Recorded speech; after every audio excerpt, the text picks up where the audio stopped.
Let us take a look at the news stories sitting pretty in the beautiful cover of the Vanguard newspaper this morning. Yes, the big story there is still on Electoral Act. Hide and seek game in Abuja as reps avoid joint meeting. Electoral Act, hide and seek game in Abuja as reps avoid joint meeting. Away from that story, EFCC quizzes El Rufai over alleged 432 billion naira fraud. EFCC quizzes El Rufai over alleged 432 billion naira fraud.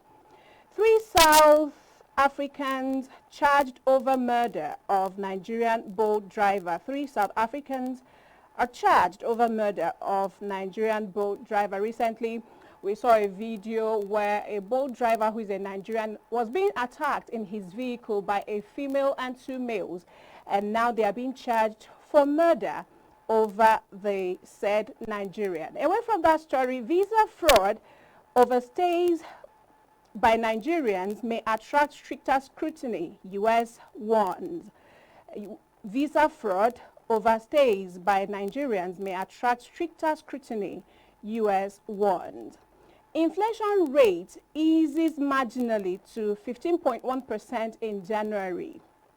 And we also have a story on 2027 political class leveraging chaos to undermine elections. This is coming from Itodo. 2027 political class leveraging chaos to undermine elections. We also have other stories on the Vanguard newspaper this morning. 2027 NSCIA demands review of election timetable. NSCIA demands review of election timetable. 3.7 million IDPs. Federal government woos private sector for durable solutions. 3.7 million IDPs. Federal government woos private sector for durable solutions. There are other stories on the Vanguard newspaper this morning. If only you can pick a copy of this national daily and read the stories for yourself. You can as well use your device to find out what is going on in our nation. At this point in time, I'm going to hand you over to Clement Sampson and Praise Soje.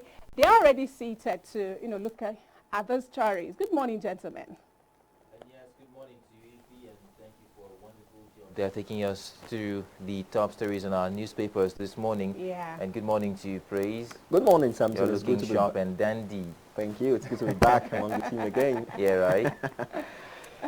And to you on the other side, thank you so much for joining us on Quest today, this morning. And we'll just quickly react to the Vanguard newspaper, which is the only newspaper that time allows us to look at this morning. And amongst the top ones, we have this one: Electoral Act, hide and seek game in Abuja as reps avoid joint meeting. Praise with what this headline tells us here right now. It makes people want to wonder what's the big deal about this Electoral Act amendment. Well, I think the big deal is already clear and certain. I took a look at the front cover of the Guardian newspaper, and then I compared it with other dailies.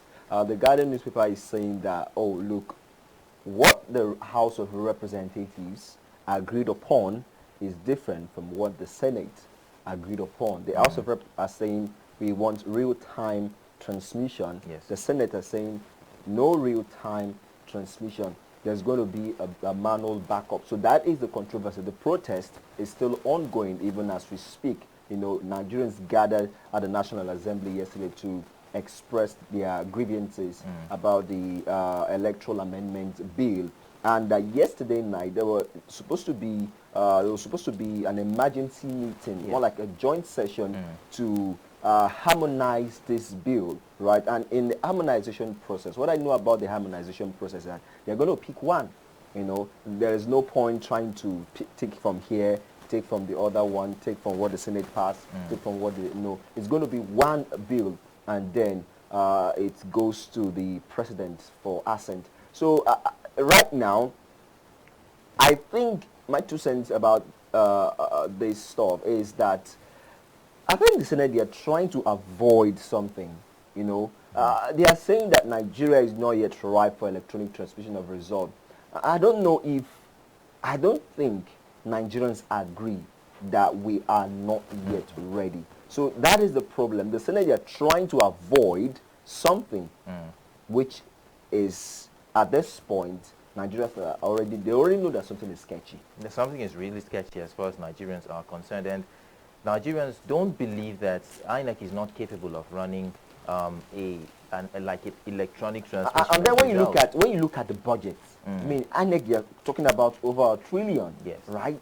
I mean, it's quite that's humongous. Sufficient, way so sufficient.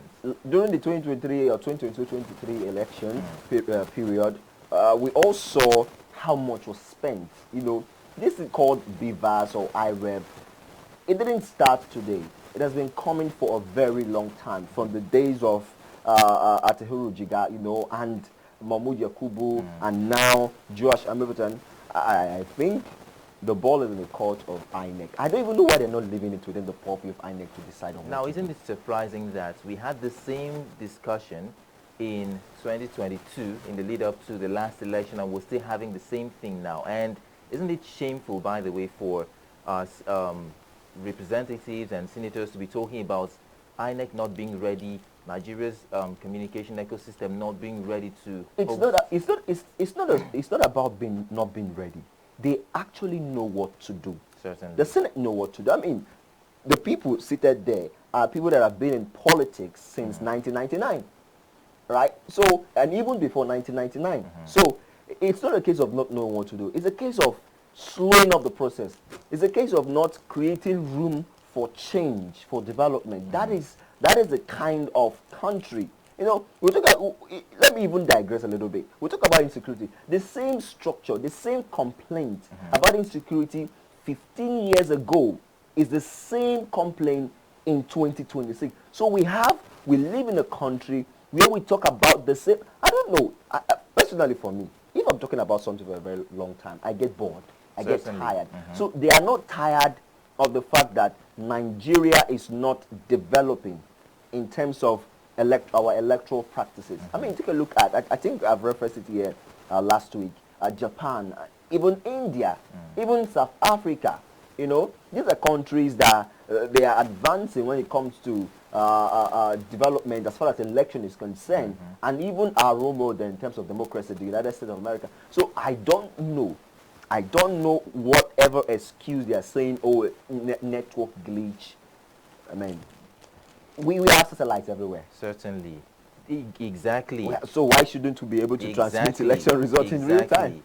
And you see, this is something, if we want to talk about this, it's going to get you and I very much incensed. Okay, it's such a very annoying situation right now the Nigerians are dealing with. And telecommunications companies have said even 2G connectivity can enable us to successfully run not to talk about 5G transmission of, not to talk about 5G, of which there's even 5G presently in the country, 4G, 3G, but 2G can even handle it properly for us.